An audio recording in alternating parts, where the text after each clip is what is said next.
कमाई का पति मरावा दुख में माथा फोड़े थी, मेरे बेटे की तो खैर राखिए नु हाथ तेरे तैं जोड़े।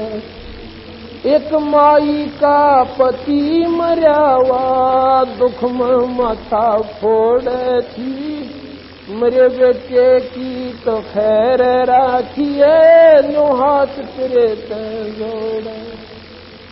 उस दुखिया का एक बेटा बेटे पदन तोड़े थी, अपने पूत की खैर के ताही त्रिजयी धाम को दौड़े थी।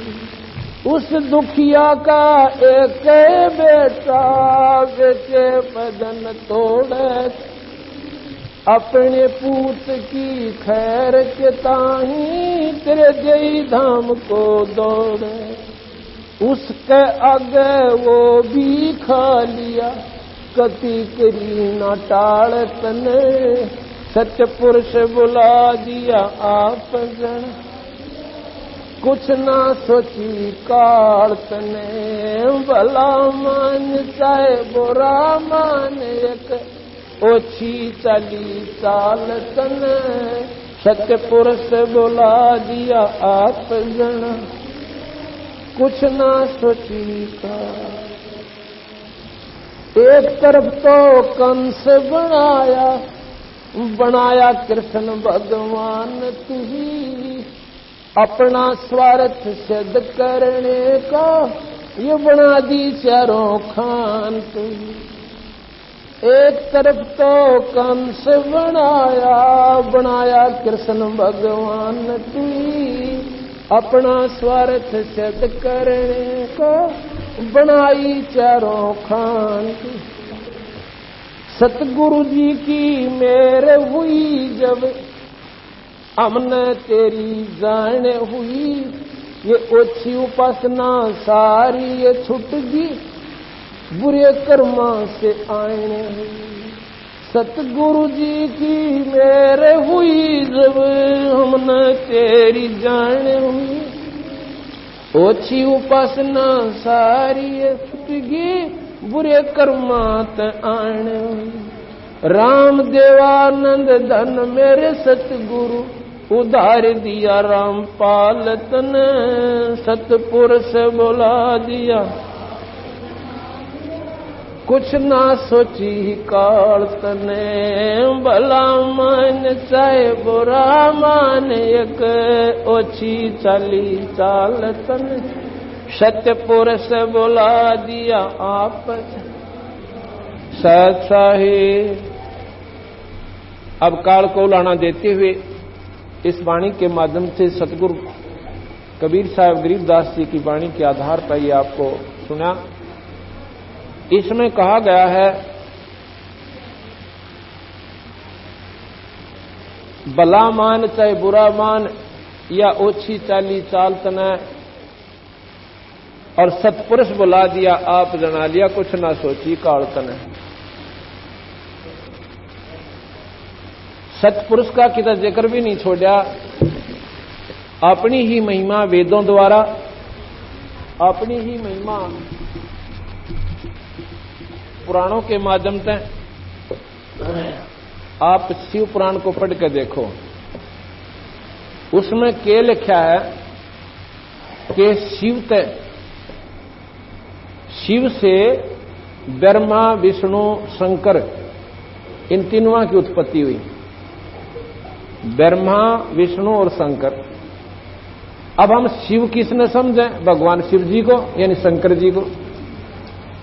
अब ये विचार करने की बात है कि शिव और ब्रह्मा विष्णु और शंकर यह उत्पत्ति हुआ कैसे? यहां पर यह बात सारी सुलझ गई कि शिव कहते हैं शक्ति को, शक्ति नाम शिव का है। और यहां का शिव जो पूर्ण शक्ति है 21 ब्रह्मांड की निरंजन है। निरंजन से ब्रह्मा विष्णु महेश की उत्पत्ति हुई। वहां भी उसने अपनी महिमा गाई और फिर लिखा है कि विष्णु जी से ब्रह्मा विष्णु शिव की उत्पत्ति हुई, और फिर विष्णु कहां रह गया? फिर ब्रह्मा विष्णु शिव की उत्पत्ति, विष्णु से वो महाविष्णु महाशिव महाब्रह्मा वो कौन है? वो स्वयं निरंजन है। वो अपने 3 रूप बनाकर स्वयं इन जीवों को धोखे में डालन खातिर और इस माई के 3 रूप बनाकर अपने साथ रखता है। जब शिव हो गया तो मां की जरूरत कहां रहेगी? इसलिए वो महाशिव खुद स्वयं निरंजन है, और महाविष्णु महाब्रह्मा ये स्वयं भगवान निरंजन है। वेद पढ़ो, उसमें भी ज्योत स्वरूपी परमात्मा का ही वर्णन है। सुख सागर पढ़ो, उसमें भी ज्योत स्वरूपी भगवान की महिमा है। पुराण पढ़ो, उसमें भी आखिर में ज्योत स्वरूपी परमात्मा की ही महिमा गाई जाती है। और बाकी जो शिव विष्णु ब्रह्मा जी की जो अपनी लीलाएं हैं वो भी उसमें चर्चित हैं। वेद पुराण, पुराण है मुसलमानों का ना, कुरान है मुसलमानों की किताब। उसमें भी कहां तक ज्ञान है? मुसलमान भाई जो मोहम्मद की जो साधना करते हैं, वो मोहम्मद भगवान शिव का अवतार था। भगवान शिव का अवतार था और उसी की साधना वो किया करता था। उसने न्यारा धर्म चलाया था, एक न्यारी परंपरा चलाई थी। उसका नाम मुसलमान रखा। मुसलमान का मतलब है वो पवित्र आत्मा जो पाप ना करे, मांस शराब बीड़ी तमाकू से दूर रहे, किसी की आत्मा ना दुखावे। ऐसे कर्मी प्राणी को मुसलमान कहते हैं। और जो बीड़ी शराब बीड़ी तमाकू मांस और भाई ऐसे कर्म करता है वो मुसलमान कहलाने का अधिकारी नहीं है। पहले मुसलमान धर्म में कोई ऐसे हिंसा नहीं थी। इसका एक न्यारा वर्णन आपको बताएंगे। वही मोहम्मद वही महादेव, वही मोहम्मद वही महादेव, वही आदम वही ब्रह्मा, दास गरीब दूसरा कौन है देखा अपने घर में। अपने घर का मतलब है अपने अंतःकरण में आप समाधि लाके इस भगवान का भजन करके अंदर शरीर में जाकर देखो। शरीर तो ना मुसलमान का भिन्न है, ना हिंदू का भिन्न है, ना ईसाई का, ना सिख का। इस शरीर में जब आप साधना करोगे तो इसमें वही चैनल सबके लगे हुए हैं। एक से कमल है, उसमें जो दृष्टिगोचर शक्तियां होंगी वहां पर ना कोई मुसलमान पाओगा ना कोई हिंदू पाओगा। वहां पर केवल उस शक्ति का प्रतीक प्राणी वहां जाएगा जो उसकी साधना कर रहा है। बाकी अपने मनमुखी साधना हिंदू न्यारी करें, मुसलमान भिन्न करें, तो दोनों की दोनों साधना आपकी अधूरी है। कैसे हैं? हम व्रत रखते हैं हिंदू लोग, और मुसलमान जो है रोजा कहते हैं। ये 9 दिन करते हैं नवरात्रे, वो 30 दिन करते हैं व्रत, उनको रोजे कहते हैं।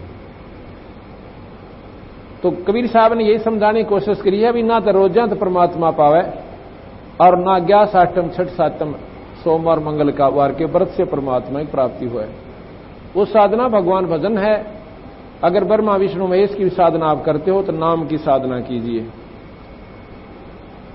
और भगवान परमात्मा सत्पुरुष का पाना है तो वो भी उनके नुमाइंदे संत से नाम लीजिए, आपका बेड़ा पार होगा। तो इसमें यही बताया है कि वेद कतेब निराकार बतावें और साकार कहें पुराण तने, अपनी महिमा अपे गाई और ये जीव कहें भगवान तने। कबीर साहब उस दृष्टि से देखता है कि वेदों में भी निराकार शक्ति का ही वर्णन है। कतेब 4 कतेब हैं मुसलमानों की, हिंदुओं के 4 वेद हैं। बात वही मिलती जुलती है, वो उर्दू में ये संस्कृत में, ज्यादा अंतर नहीं है।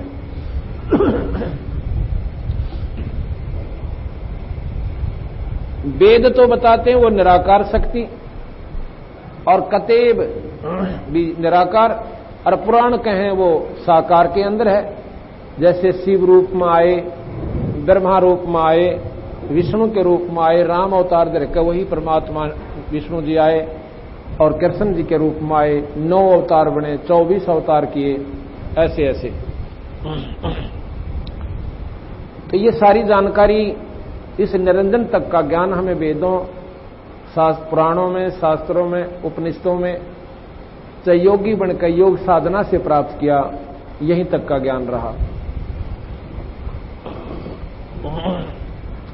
आप देखिएगा, किसी भी योगी पुरुष का कोई शास्त्र पढ़ कर देखना, जिसने अपने अंदर की साधना की हो, उसने लिखा है कि शरीर के अंदर हमारे कमल बने हुए हैं, उन कमलों के अंदर से वो जीवात्मा, वो सुरत समाधि लाकर के उनके अंदर से निकलती हुई और यहां पर सहस्रार कमल में पहुंच जाती है।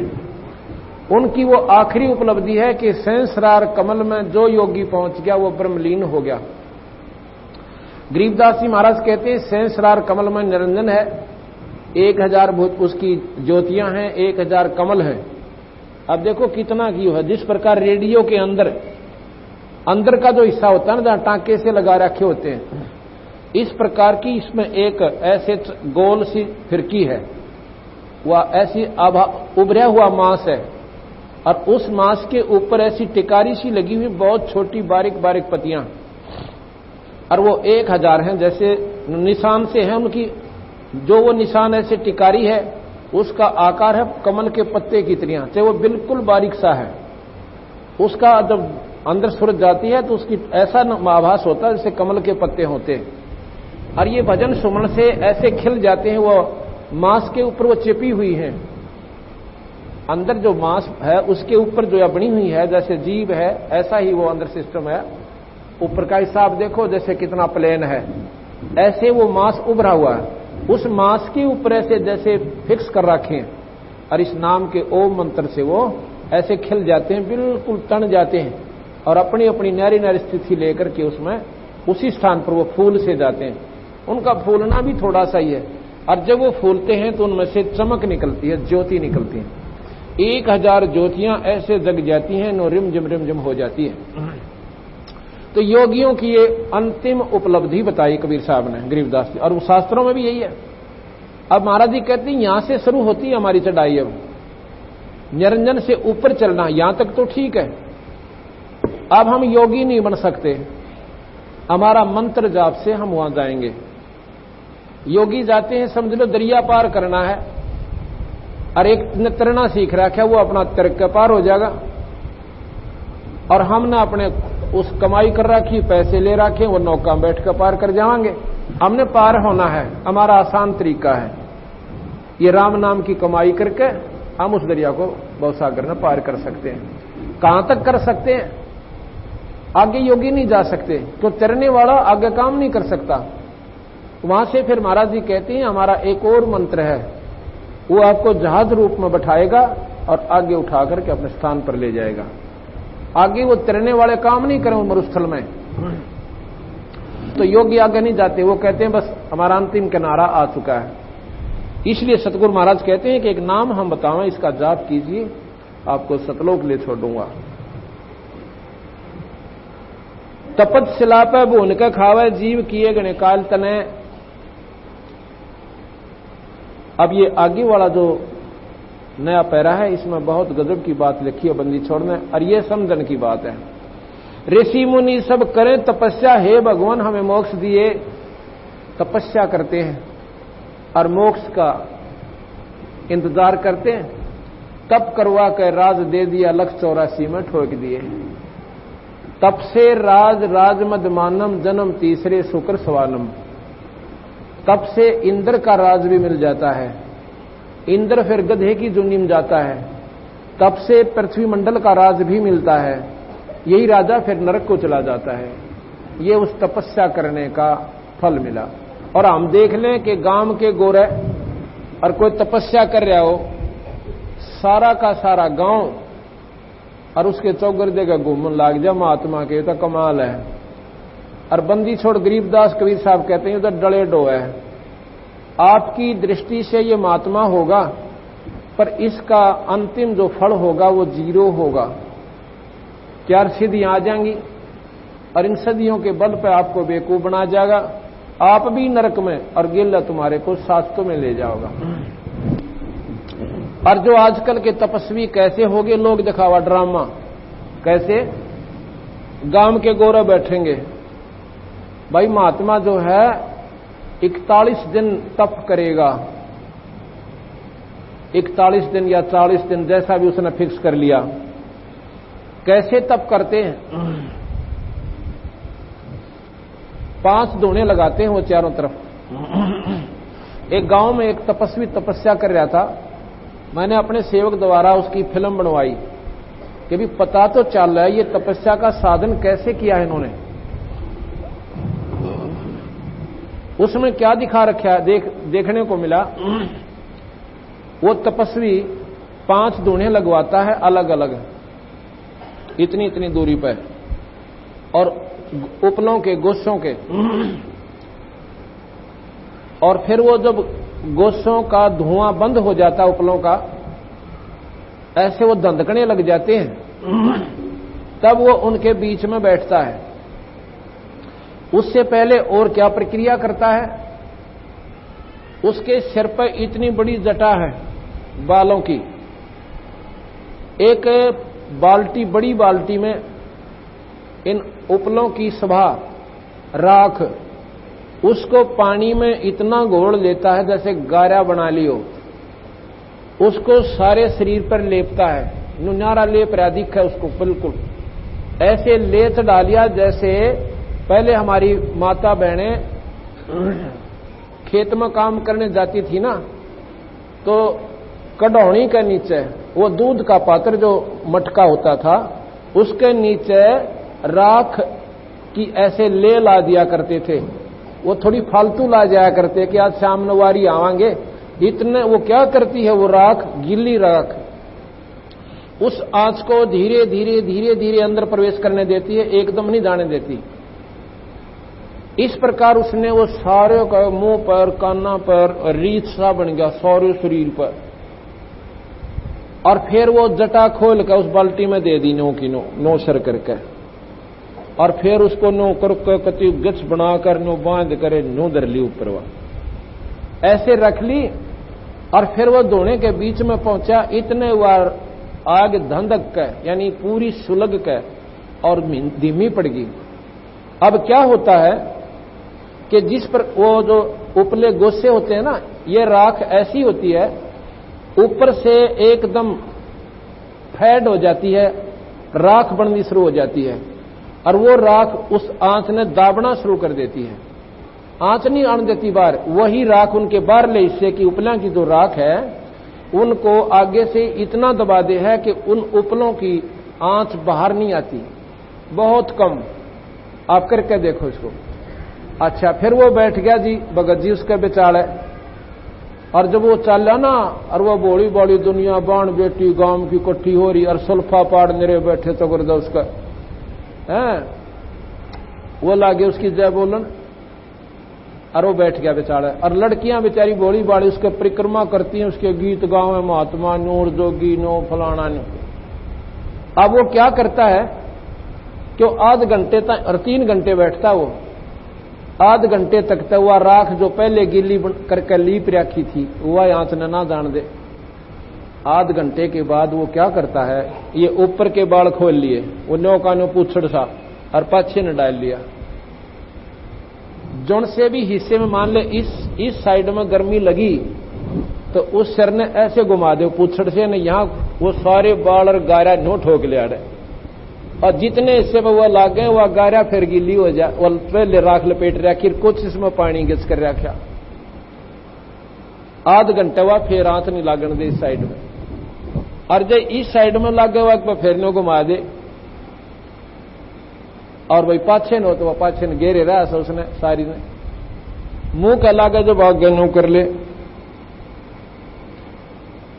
3 घंटे बनाकर उन्हें बेवकूफ, और 40 दिन करके या साधना 9 लाख रुपये ले गया।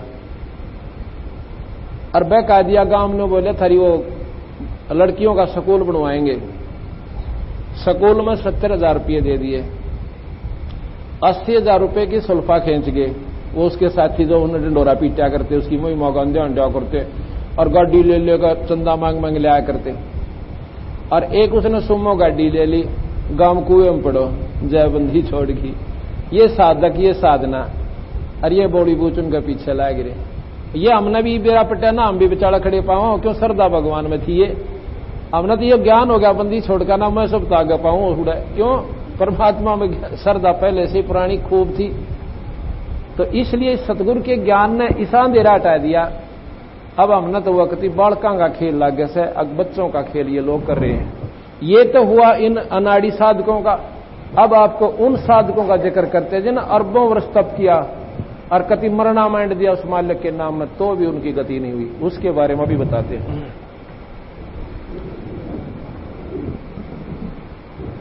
गरीबदास महाराज की वाणी है,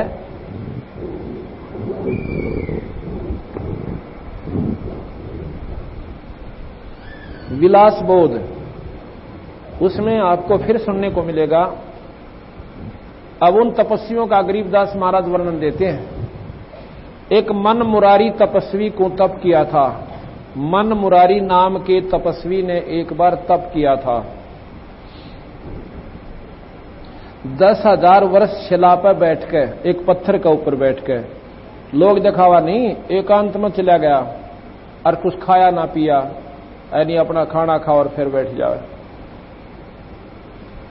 10,000 वर्ष तप किया। फिर वो दरगाह में गया धर्मराज के पास। वहां धर्मराज बोला, अदल करूं के फजल करूं। फजल कहते हैं रहम को, अदल कहते हैं न्याय को। धर्मराज बोला कि न्याय करूं या मैं रहम करूं। अब तपस्वी ने सोचा कि रहम क्या करवाऊं, मैंने तप कराया है, मेरा फल देगा। कहता आप अदल करो, न्याय करो। बोला अदल करो, अदल माने न्याय करो। तो धर्मराज बोला कि शिला तुम्हारी के हमारी? वो जिस शिला पर तूने भजन किया था, तप किया था, वो तेरी थी या मेरी? वो तो आपकी ये थी जी। जय न्योकव है कि मेरी थी, तो वो कहता कि ला उठा के तेरी थी। तो अगना जी वो तो आपकी ये थी, मेरी थी। तो भाई न्या तो यू सही 10,000 वर्ष उस मेरी शिला ने सिर पर धर ले और जा।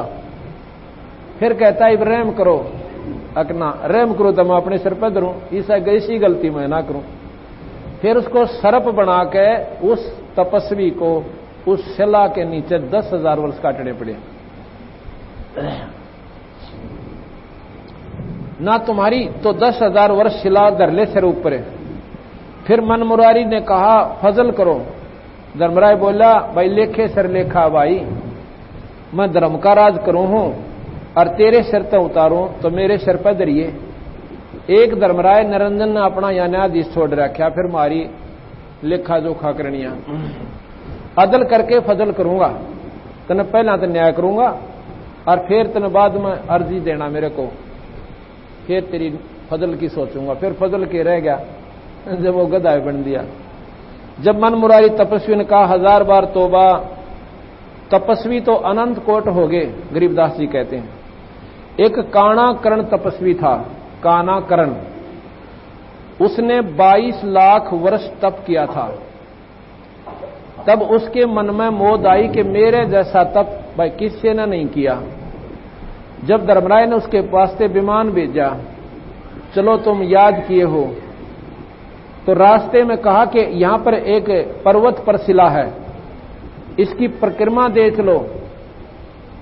जब वो तपस्वी गया, 18 करोड़ काणे करण अपने नाम लिख लिख, अपना पीरियड में इतने साल तप किया था, वहां पर उस जैसे 18 करोड़ करण वो तपस्वी अपना नाम लिख लिख जा रहे। और तू भी लिख दे अपना भाई यहां पे। उसमें अभिमान नहीं होगा, तूने 22 लाख तप कर लिया, तेरे जैसा कोई को नहीं। ये तो होया अभिमान की हुई करनी का, आगे इसका रिजल्ट क्या होगा वो बंदी छोड़ बताते हैं। फिर प्रियव्रत ने 11 अरब वर्ष तप किया था। प्रियव्रत ने 11 अरब वर्ष तप किया। 11 अरब वर्ष तप राज मिल गया। जितना उसने तप किया उसके बदले में राज दे दिया। जब धर्मराय ने पार्षद भेजे, प्रियव्रत तुम चलो, 11 अरब वर्ष तो तप किया, 11 अरब वर्ष तूने राज किया, इतने में कोई भजन में सांस लेखा नहीं लग गया, नाम तो जपया को नहीं और डले डोण में लग्या रहा। पहले तो तप के डले डोए और फिर राज के डले डोए और अब गधे बनने की तैयारी, चल भाई खड़ा हो। अब धर्मराज प्रियव्रत कहता है कि मुझे एक सांस और दे दो। ने बोला खबरदार जब सांस लिया तो तेरे ताई सांस लेने का हुक्म नहीं है। इतने में तो दम लेखा कोई लाग्या नहीं, यानी श्वास सुमरण में नहीं गया। जब प्रियव्रत बोला मेरे ताही एक दम मांग्या दे हो, पार्षद बोले खबरदार जे तू दम लिया, दम लेने का तेरे ताई हुक्म नहीं, आगे धर लेगे।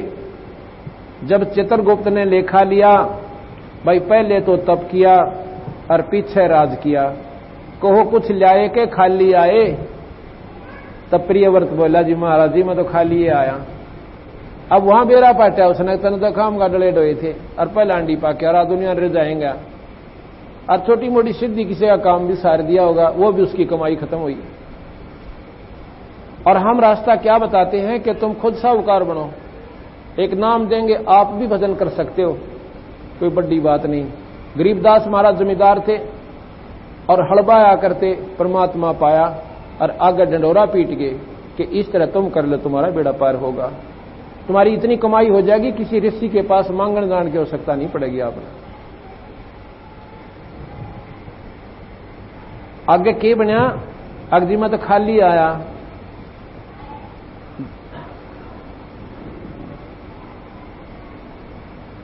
खाली आए। जब प्रियव्रत बोला महाराज जी खाली ही आए। जब धर्मराय बोला करो इसका मुंह काला। जब प्रियव्रत बोला महाराज जी मेरा मुंह काला क्यों कीजिए है, धर्मराय बोला बंदगी वास्ते भेजा था, बंदगी क्यों करी नाही, भजन करने खातिर मनुष्य दिया था, ये उल्टे काम खातिर नहीं था। प्रियव्रत बोला तकसीर हुई। फिर कहते हैं मार्कंडे ऋषि गोसाई ने तप किया 10,000 वर्ष पद्म आसन। तब इंद्र ने उर्वशी भेजी ठगने ताई। उर्वशी ने ऐसा रूप धरा विशाल लोचनी चंद्र बदनी 36 बाजे लेकर आई। श्रवण तो राग मोहे, यानी गाने इतने बढ़िया गाए आदमी सब तो लट्टू हो जा। श्रवण कहे कान्ना ने, श्रवण तो राग मोहे और लोचन तो रूप मोहे, यानी सुंदर रूप बना के आई। नासिका तो सुगंध मोहे, इतनी बढ़िया मकरंद वहां पर छोड़ दी। ऐसी अपनी सिद्धि के द्वारा वातावरण इतना रमणीक बना दिया। रसना रसाल मोहे, एक मस्तक ऐसा विशाल धरा मत्थे में, मस्तक में ऐसा लाल विशाल धरा। अज सातों पुर चमत्कार में दर्शे, दांता पे हीरे की हीरंबर कणी जड़ी, शीश फूल की शोभा क्या कहूं, एक एक मुक्ता हल ऐसा जड़ा जिसमें चारों मुक्ति और बैकुंठ बासें। कांचों की मोतियां के लहरिए लागे, जैसे घटा में दामनी यानी बिजली चमके। ऐसा गुलाब मलागिर लाया 12 योजन मकरंद उठे। गुलाब लाया इतनी दूर तक उसकी सुगंध जावे। उस बनखंड के तपस्वी तो पतंग की जो जड़ मरे, एक एक पायल ऐसी बाजे सातों पुर मोहित हो जाए। उस बनखंड के तपस्वियों का बीज नाश किया। मानसरोवर भूमि ईशान कोट उर्वशी उतरी। मार्कंडे गुसाई के मारने ताही साज दरके। एक सहसर नाथ नाची, किरा कह डाल के डांस करे उसने। मार्कंडे गुसाई नहीं मुस्काए। तब खिसियानी होकर कमर का नाड़ा तोड़ गिरा। तब मार्कंडे गुसाई बोले हे बेटी, हे बहन, हे माई, तुम हमारे क्यों आई। उर्वशी कहे हे मार्कंडे गुसाई, तुम्हारी योग समाधि कहां है। जब मार्कंडे गुसाई बोले शपथपुरी के ऊपर एक ब्रह्मलोक है, निरंजन का लोक, वो ब्रह्मलोक है। वहां एक अवगत राजा है, उसके एक एक नित्यनेम 9 लाख उर्वशी नाचनावे हैं। एक समय 9 लाख और एक एक उर्वशी कैसी है, जिनके साथ साथ बांधी हैं तेरे जैसी पांदौड़ ने। जो तू इतनी सुंदर अपने आप को समझती है, उनके गेला तेरे जैसी साथ बांधी, उसके पांद होती उन उर्वशियों की एक गेला। वहां थे हम। कहने का भाव इसका यूं था मार्कंडे गोसाई का कि उस ब्रह्मलोक में जो आनंद था, तेरा आनंद तो काग की बींट है। जेती दुमा दामी तय करी हमने कुछ ना देखी, नो बोले इब का फेर बनका जतन जरूरत है। जो कुछ जरूरत हो तब उर्वशी शीश कूट कर रोई, मैं दुआगण कीजियूंगी। इंद्रलोक में कहेंगे तुम मल अखाड़ा आ रही। मार्कंडे गोसाई बोले तुमसे कोई और अगली सुंदर हो ना, उसने भेज दो। तब उर्वशी बोली महाराज जी इंद्र की पटरानी मैं हूं। देख यहां पर विचार करो, इंद्र स्वर्ग में कितना सुख है। अपनी पत्नी को नीच कर्म की खातिर अपनी गद्दी बचाता इंद्र ने भेज दिया। महाराज हमारी तो पत राखो तो इंद्र लोक में चलो। वह उर्वशी ने बोली महाराज जी मेरी इज्जत राखो ना, एक बहु ही चाल पड़ो थे, मैं नो कह दूंगी हरा लिया इसने। हम 3 लोक के मुनीश्वर तो लूट लिए और तुम किस लोक में रहो तुम्हें जानो। मार्कंडे गोसाई कह है वो तो कुमार हैं जो तेरे ऊपर चढ़े हैं, तू गधी है, कोई पजावा लावना ना नीम उसारनी। इंद्र मरेगा जब किसने करेगी। महाराज मैं 14 इंद्र वरूंगी। इंद्राणी कहती है मैं 14, इतनी आयु है मेरी, ये 14 इंद्र मरते रहेंगे और मैं वहीं पर न्यों की नो पटरानी रहूंगी। 14 इंद्र मरेंगे तो कहां जाएगी। उर्वशी कहे मृत लोक में गदी कीजियूंगी और जेते इंद्र में भोगूंगी वो गधे बनेंगे। तब मार्कंडे गोसाई बोले तुम्हारे ताई इंद्र लोक में क्यों ले जावे थी, अपनी पत राखण ताई, इज्जत राखण ताई। तो आगे कहते हैं मार्कंडे गोसाई बोले फिर गदियां का पत किसी, फिर इज्जत की भी बात क्या देखा बौड़ी बूझ। तो जब स्वयं ऐसे आप बताने लग मेरे 14 खसम होंगे और फिर वह गधे बनेंगे, मैं गदी बनूंगी। उस इंद्र लोक नाम न चाहिए कोई ना, उस स्वर्ग ने तू ही राख अपने दौरे। अब यही गरीबदास जी कहते हैं ब्रह्मलोक में इतना सुख है इन उर्ले स्वर्गों से ज्यादा है, और सतलोक में तो गिनती है कोई ना, ये सारे फेल हैं, ब्रह्मलोक भी फेल है उसके आगे। तब उर्वशी प्रणाम करके उठ गई। तब इंद्र आन कर मार्कंड, अब ये नियम है कि जो उस उर्वशी से नहीं आ रहा तपस्वी तो उसको इंद्र का राज देना पड़ता है, इंद्र ने गद्दी छोड़नी पड़ती है। अब इंद्र आ गया ने बोला महाराज जी वो राज ले लो। तब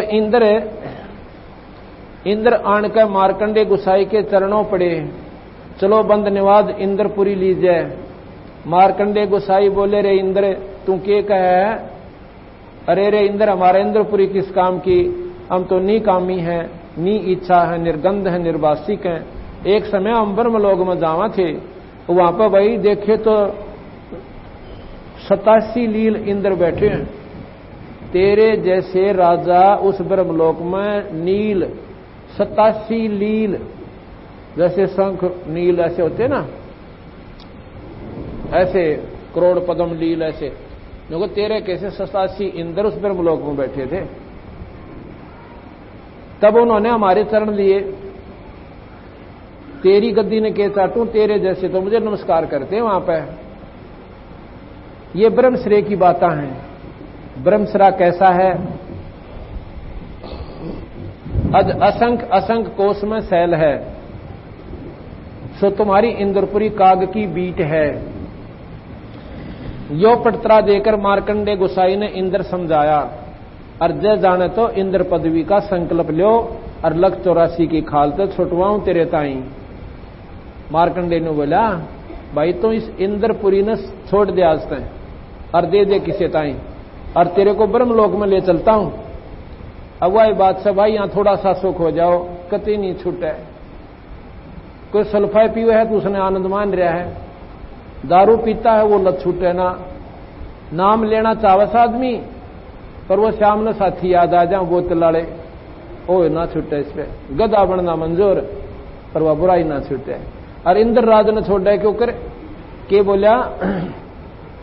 इंद्र बोला महाराज जी ईब तो मौज मारन दो, फिर देखाएंगे, फिर टट्टू देखा के दाबने पाछे। अब पीछा छुटवाण का समय तो अब है कि छोड़ी सड़ंगे ने, यानी सारा जो खाम खा का चक्कर पा रख्या।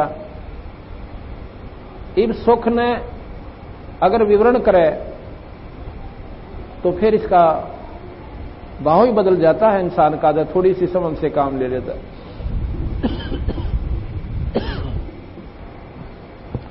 इसके लिए बंदी छोड़ भगवान गरीबदास जी एक बहदे कांग लिखते हैं, उसमें इतना बढ़िया वर्णन दे रखा है, पर थोड़ा सा ध्यान से सुना जब बात पड़ेगी, क्योंकि उसमें यही वर्णन दिया है कि जो साधना आप कर रहे हो वो मेरे समझ तो बाहर है, वो अच्छी को ना, ठीक नहीं है।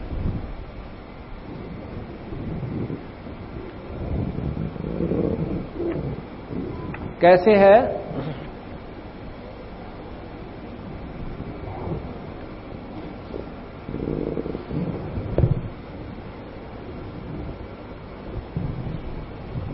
उसमें यही बताया कि जो लोग ओछी साधना करते हैं, जो भक्त आत्मा, वो अनजान साधना कर रहे हैं,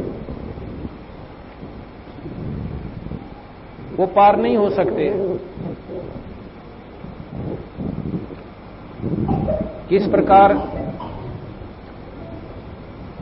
एक बार कहते हैं बंदी छोड़ कि हर पैड़ी हर हेत नि जाना वाजा तेग चलावे हैं। हर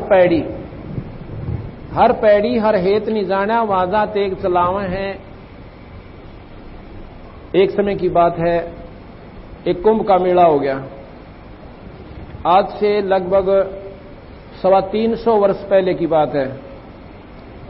उस समय कुंभ का मेला हुआ था और कुंभ के मेले में ये महात्मा लोग हरिद्वार में इकट्ठे हो गए, बहुत गणे। और नहाने की जो पर भी बताई उस समय, ये नागा महात्मा कहने लगे कि भाई हम प्रथम स्नान करेंगे, हम सर्वश्रेष्ठ हैं। वैष्णव महात्मा कहने लगे नहीं भैया, हम सर्वश्रेष्ठ हैं, हम प्रथम स्नान करेंगे।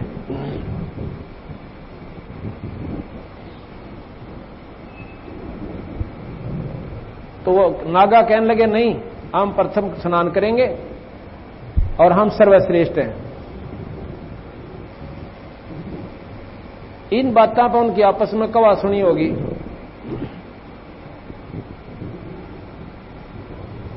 कवा सुनी होगी तो पहले तो वह मुक्का हुए वो महात्मा, उसने उसके जाड़ पर मारा, उसने उसका ओठ फोड़ दिया। और भाई फिर डले लाग गए चालन, फिर नौके त्रिशूल काट लिए, तलवार निकाल ले। वहां पर 25,000 व्यक्ति, 25,000 वो महात्मा आपस में लड़कर मर गए और गंगा के पानी को लाल कर दिया। अब गरीबदास जी महाराज जी ने कही भी न महात्मा कब है, ये तो पशुओं से भी गुंडा कर्म किया इन्होंने। अब स्नान करना था, एक बुद्धिजीवी आदमी, वो भी कोई नहाता हो ना पैड़ी पे, और वो आके नो कहला भाई थोड़ा सा नौन सी हो इधर हो ले, वो भी राह दे देगा, काजा भाई नहा ले। इतना सद्भावना होती है। और जिन महात्मा का उन्होंने इतना अनर्थ कर दिया, तो महाराज कहते हैं जब वो महात्मा होते ना, अब महात्मा तो हाथ भी नहीं उठा सकता किसी की तरफ, और कीड़ी भी ना मार सकता, और वो आपस में पालियां की तरियां कटका मर गए, बौड़ी बूछा की तरियां। पशु भी बढ़िया उनते तो महाराज जी कैसे। तो यहां क्या बताया,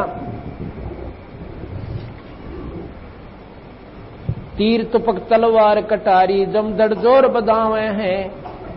हर पैड़ी हर हेत न जाना वहां जा तेग चलावे हैं। यो भी बैदा है। बैदा कहें अनावश्यक बातें हैं जो ये अपने आप कर रहे हैं ना मनमुखी साधने, ये ठीक नहीं है। तीर तुपक तलवार कटारी जमदड़ जोर बदावे हैं। हर पैड़ी हर हेत नि जाना वहां जा तेग चलावे हैं। परमात्मा का प्यार तक गए भूल, और की पैड़ियां पहने होकर लठ बजान लाएंगे।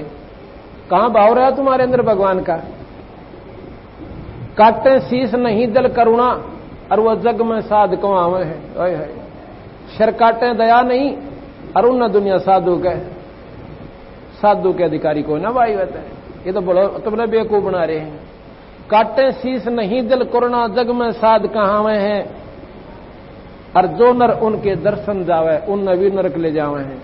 जब उनमें स्वयं इतनी मुंडी आग भरी पड़ी, अब वो साधका न किए देंगे, यह समझ में नहीं आई।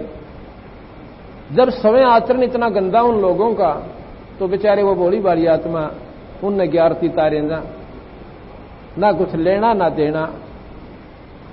संपट चलाकू साहेब कहते चेतन चार सार चलावे हैं, अंधा जगत पुजारी जाका फिर दुनिया को बनवावे। या दुनिया का राजी होती है, फिर जाएंगे पुजारी जी दो रहे, वो मूर्ति पूजा बता देगा। अब इस पत्थर में मूर्ति में भगवान है, इसका ऊपर जल चढ़ा दो और पता से चढ़ाओ कि मैं पैसे दो, आपकी मौत कितने दर दो। अब ये विचार कीजिए, परमात्मा उस मूर्ति में नहीं है। अगर ये सच्चाई बतावे हैं तो स्वीकार नहीं होती, जैसे परसों मैंने बताया था, क्योंकि नई संगत आती हर बार में, और हमारा उद्देश्य है कि यू अंधेरा जो अज्ञानता का कर रखा है यू थोड़ा हट जावे, और हटेगा जब अंतःकरण में यह बात पक्की जच जाएगी कि आप झूठ से, वैसे कहने तो नहीं छूटती है बीमारी, ये तो छूट की बीमारियां देखा देखी लागे। जैसे बच्चे की फर्स्ट क्लास की बुक है, उसमें आम का चित्र है और आ का आम, ये तो ज्ञान हुआ कि आम क्या होता है कि फलों का राजा है, मीठा है, बड़ा आनंद आता है, और बच्चे का मुंह पानी भरा हुआ, काम तो खाओ फिर इतना बढ़िया इसमें मीठा है तो। और जब उसका आम खाने ने दिल करे और कायदा खोल कर बैठ जाओ, पहली की क्लास का पहली किताब, उसमें करें जाओ आ का आम, आम की आरती तार ले, लेकिन वो आम स्वाद नहीं देगा, वो खाया नहीं जा सकता, क्योंकि वो चित्र है, आम नहीं है। इसी प्रकार हमारे पूर्वज अनजान होते थे, अनपढ़ होते थे, और पहले साधक जो पंडित होते थे, बड़े विद्वान होते थे, वो भगवान की साधना विधि से करते थे, ऐसे नहीं करते थे जैसे अब गलत रास्ता बता दिया। अब वो बुढ़े जो अनपढ़ आदमी जाकर पूछता, महाराज जी भगवान कैसा होता है? एक न बतावे, दो न बतावे, भाई चार भुजा होती हैं, एक हाथ में कमल है, एक में फूल है, एक में नूस है, गदास है। उन्हें वह चित्र बना दिया एक माटी का। कोई पूछे नो कह दे ईसा हो सब भाई, ये मूर्ति देख ले, ऐसा भगवान होता है, लेकिन पावगा विदित है। अब उनके पूर्वज आए, उन पंडितों के, उन मूर्ति धर ली। अब हमारा पिताजी जो था मूर्ति ने भगवान दिखाया करता, ईब उसकी आरती तारन लागे, उस मूर्ति पर पानी डालना। वो तो पूजा श्रद्धा की खातिर करते थे, अपने इष्ट की मूर्ति देखा, नमन कर लिया, श्रद्धा बन गई, पर उससे मुक्ति को ना कुछ भी लाभ नहीं, सिर्फ अपना भावना बनी रहेगी। ठीक है, उस मूर्ति को देखते उसके गुण याद आते हैं, जैसे आम देखते हैं, आम के गुणों का बेरा पाट है, लेकिन उस आम नहीं है। तो इस प्रकार जब हमने आम चाहिए तो 20 रुपये गोज में गाल है, और मंडी में जावे आम करे, तो कोई बताओगा वो दरे भाई, और उस बेचने वाले से कह ले भाई कैसे देता है, इतने रुपये किलो, अब जितने लेने उसके पैसे दे, आम खा ले। कायदे में आम तो लाख वर्ष देख ले, कतई नहीं मिला। इसी प्रकार परमात्मा मंदिर में नहीं है, उस मूर्ति ने 100 बार देखाओ, अर्जन में 3-3 बार तीताराओ, आम परमात्मा तो मिला कोई नहीं। परमात्मा संतों के पास जाओ, राम नाम देंगे, उसकी कमाई करो, उस धन ने लेकर फिर जाओ भगवान की मंडी में, और वहां फिर आपको वो गुण मिलेंगे, वो सुख होगा। उस नाम की कमाई के प्रतिफल में उस परमात्मा के गुण आपको वो लाभ देना शुरू करेंगे। कैसे गुण होते हैं? अंधे ने आंख दे भगवान, लंगड़े ने टांग दे, बांध ने पुत्र देवे, निर्धन को धनवान बना दे। ये जब काम करेगा जब आप उस प्रकार उसकी कमाई करके और वो उसका लाभ उठाओगे। वैसे को ना जब मूर्ति पर पानी चढ़ा तो भगवान मतलब इससे बढ़िया साधना कोई भी कोने, और अपने घर बना ले एक, और रोज उस पर पानी एक मटका दर्जा सुराग करके आकर फिर भर दे। ये गलत साधना बना रखी है आप लोगों ने।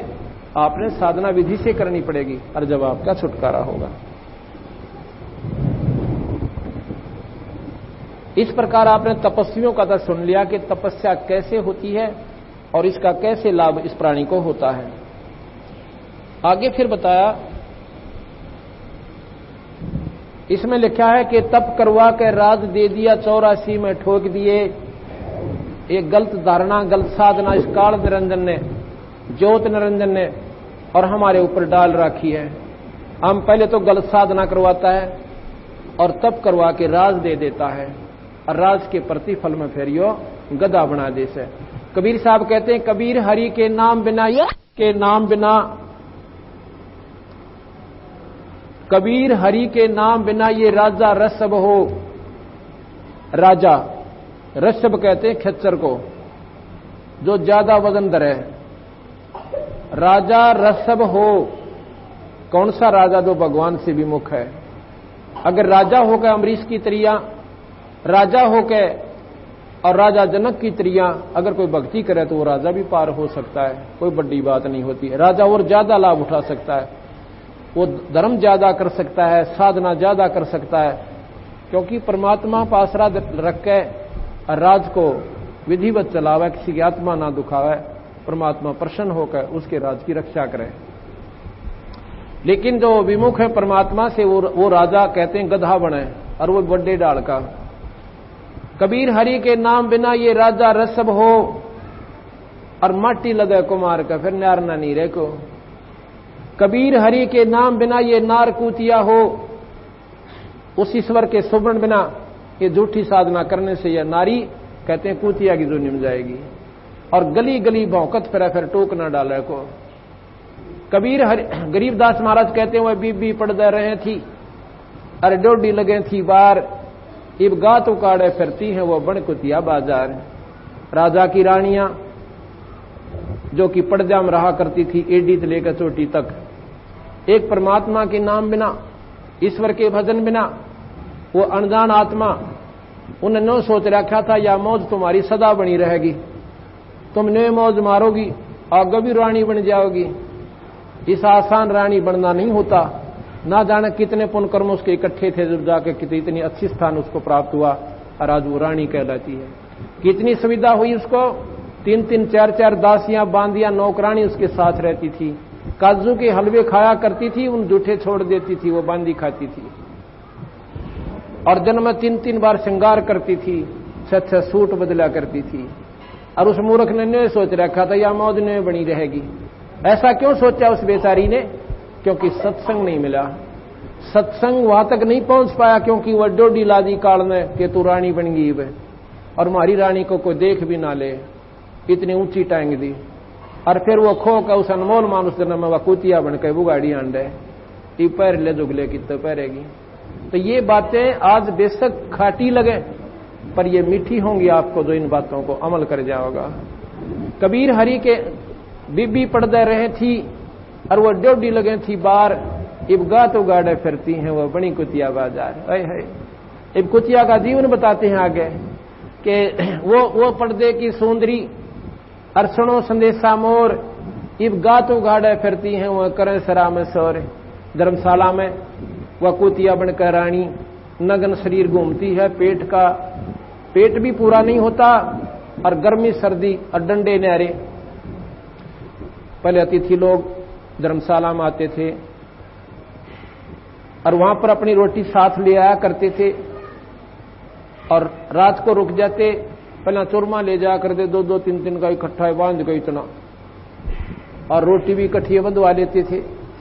रास्ते पैदल चलते थे, धर्मशाला में रुक गए, और वहां अपना रोटी खाई। उसमें वह रानी, वह कुतिया, अब वो रानी जो कुतिया बनी हुई है, आध घंटे तक उस रोटी खाने वाले के मुंह का ना देखे।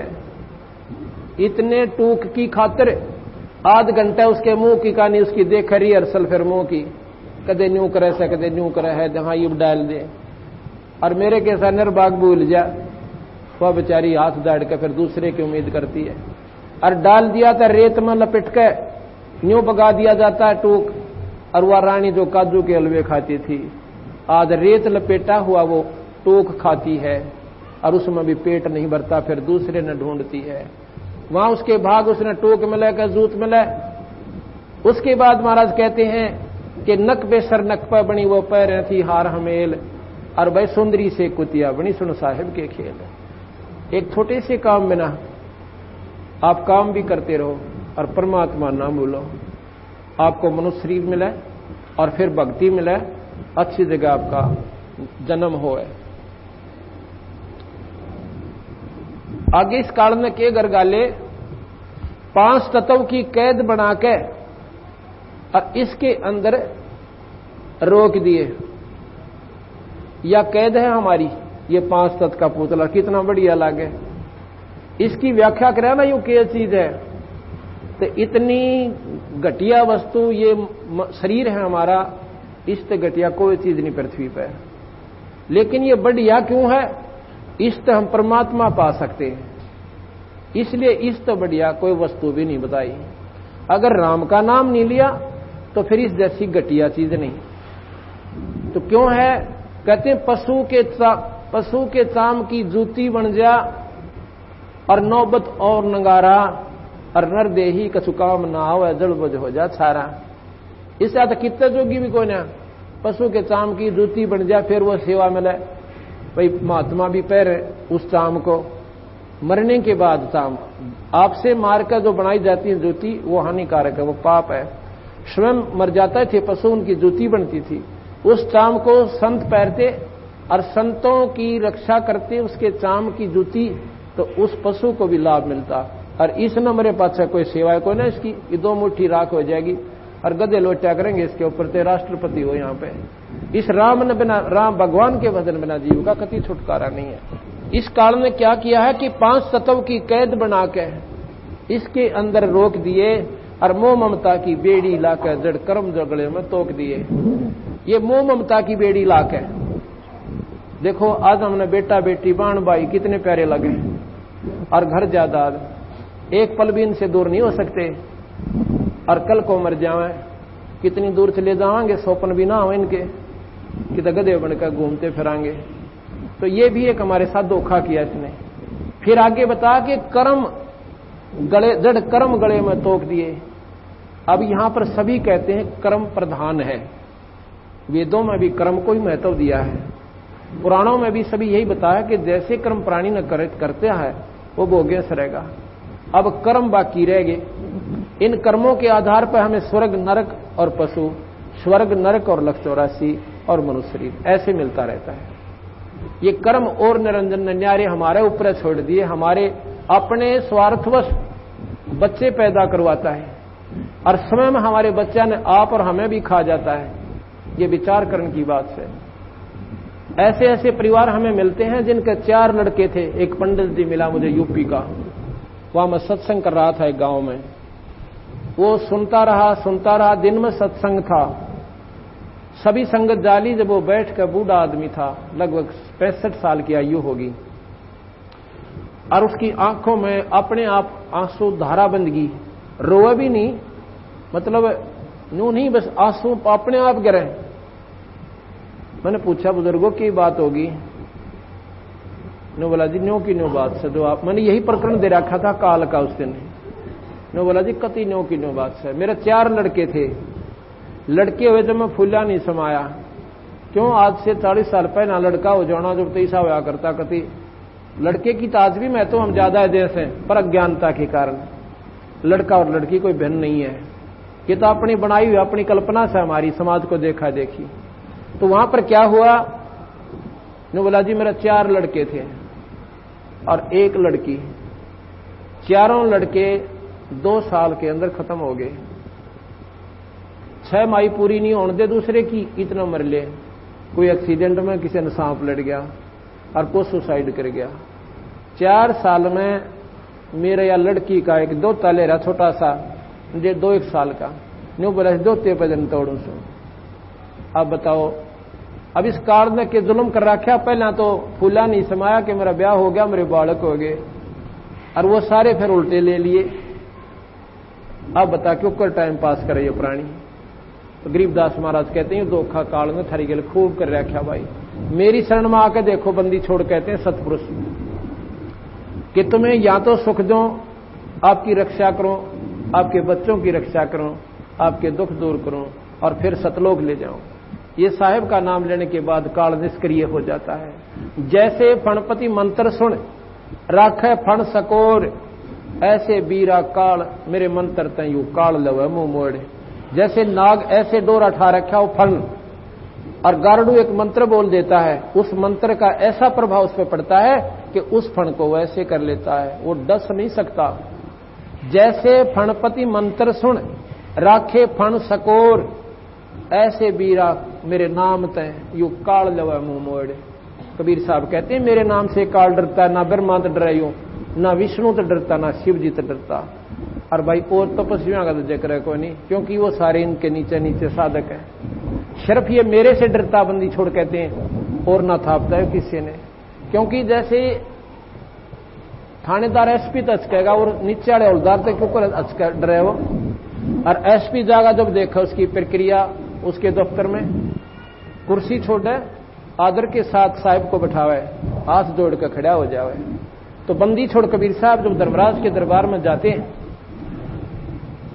धर्मराज के दरबार में जब कबीर साहब गरीबदास जी को लेकर जाते हैं, धर्मराज ने हाथ जोड़ के कुर्सी छोड़ के और साहिब को कहा आप यहां बैठो महाराज जी। कबीर साहब कहते हैं भाई बात सुन ले धर्मराज। कहा महाराज जी? ये धर्मराज जिसने निरंजन ने यहां पर धर्मराज छोड़ रखा, लेखा जोखा करने वाला, जिसको ब्रह्मा विष्णु महेश भी चैलेंज नहीं कर सकते। कबीर साहब ने लिखा अचला के अंग में, कल सुनाएंगे आपको अचला का अंग। धर्मराय दरबार में देई कबीर तलाक, मेरे भूले चूके हंस को तुम पकड़ो मत कजाक, कि मेरे हंस को खबरदार जतन छेड़ दिया था, ना उसका लेखा जोखा लेना। बोले पुरुष कबीर से धर्मराय कर जोड़, और तेरे हंस न छेड़ू को ना, मैंने 2 ही लाख करोड़। ने बोले महाराज जी आपके हंस ने मैं नहीं छेड़ूंगा, और आपके का आप ही जिम्मेवार हो गया, आप कितना ले जाओ इसको, हम नहीं छेड़ेंगे। आगे फिर बताया कि महाराज जी जैसे इसने पीछे कर्म कर लिए, जैसे नाम आपका लिया 40 साल की आयु में, और पिछले वो कर्म इसके बकाया है, वो तो इसने भोगने पड़ते होंगे। अगर नहीं, वो भी नहीं भोगेंगे। अगर मेरी शरण में आके ये प्राणी विधिवत लगा रहा, कर्म भ्रम ब्रह्मंड के ये पल में कर हूं नेश, इनको मैं काट दूंगा जैसे राष्ट्रपति फांसी की सजा को, और अपने आप उस पर कोई टोकने वाला नहीं, उसने न्यो कहने वाला नहीं जी आपने गलत कर दिया। वो प्रथम नागरिक है यहाँ का, पूर्ण शक्ति पराशक्ति है। इस प्रकार कहते कर्म ब्रह्म ब्रह्मंड के मैं पल में कर हूं नेश, और जिन हमारी 2 ही दी सो करो हमारे पेश। जिसने मेरा नाम ले रखा है और वो कह दे जी मैं तो कबीर हंस हूं, तो मेरे पास भेज देना, आपके पास नहीं रखना। आशा महाराज जी जैसे आप कहोगे ऐसे कर। कल आपको इसको पूर्ण जानकारी देंगे। एक माई का पति मरा, वह दुख में माथा फोड़े थी। जैसे मैंने ऐसी ऐसी कई बहन मिली हमारे को, ने बोले जी एक ही पुत्र था, पति पहले मर गया था उसका पिता, और वो लड़का भी गया। अरीब में मैं जानू सो कि मन कितनी रो रो का आंख भी सुजा ली, आंखों का पानी भी बंद हो गया आना, पर अंदर की कसक खत्म नहीं होती। अब वो बेचारी अपने की तरह से आस लगाए बैठी थी कि बेटा सियाना होगा, ब्याहूंगी, बहू आओगी, अब फिर मेरा पोते होंगे, खिलाऊंगी। और काल ने ऐसा धोखा कर दिया कि वहां तक पहुंचने भी ना दिया उसको। अब आप देखते हो एक्सीडेंट में रोज सुने गनखरी बार, कई बार ऐसा आता है कि एक ही परिवार के सदस्य 2-2, 3-3 एक ही एक्सीडेंट में खत्म हो जाते हैं। एक समय हम पंजाब में गए हुए थे, वहां एक भक्त ने ऐसे ही ये सत्संग सुनकर उसने बताया महाराज जी सही बात है, कर्म इन इंसान कतई नहीं मानता।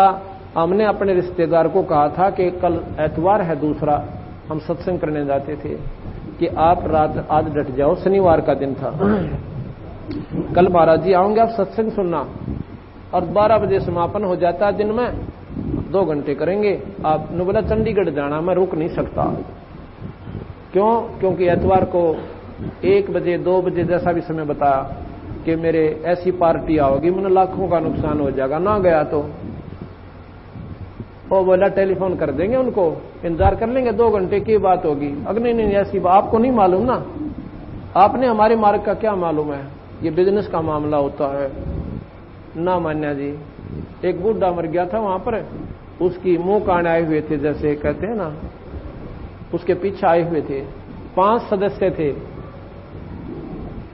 3 बालक थे और 2 मियां बीबी। स्वयं चला रहा था गाड़ी को। अंबाला के पास एक ट्रक खड़ा था बजरी का भरा हुआ, और जैक ला रखा था, अंधेरे में दिखा को ना, देर सी होगी शाम ने और शनिवार को, और उसके नीचे जाकर वह मारुति कार बढ़ गई और जैक हट गया अच्छी स्पीड पे, और वो बजरी और दोनों पहिए काट रखे, उसके कोई हब हब टूट रहे थे जैसा भी था, और वो ट्रक ने ओकाने मारुति पर गिर गया, पांचों के पांचों वहीं खत्म। अब भाई उस के तो वो बेचारा का वो पार्टी काम आई, और के वो कोठी साथ ले गए, दो गरीब भगवान में श्रद्धा बनी कोई ना, और आगे की फिर बता रखी कि 84 में जागा गधा बनेगा, इसका बेराय को नहीं। इसलिए कहते हैं उस विधवा का, उस माई का पति मरा, एक माई का पति मरा हुआ दुख में माथा फोड़े थी, मेरे बेटे की तो खैर राखिए नो आज तेरे तन जोड़े थी। अब बता काल का गा जोड़ा री सर ने खाने हम, बता कद तक माफ करेगा यो। आगे की बताया कि उस दुखिया का एक बेटा बेटे पैदन तोड़े थी, और मेरे पुत्र की तो खैर राखिए नो तेरे देव धाम को दौड़े थी।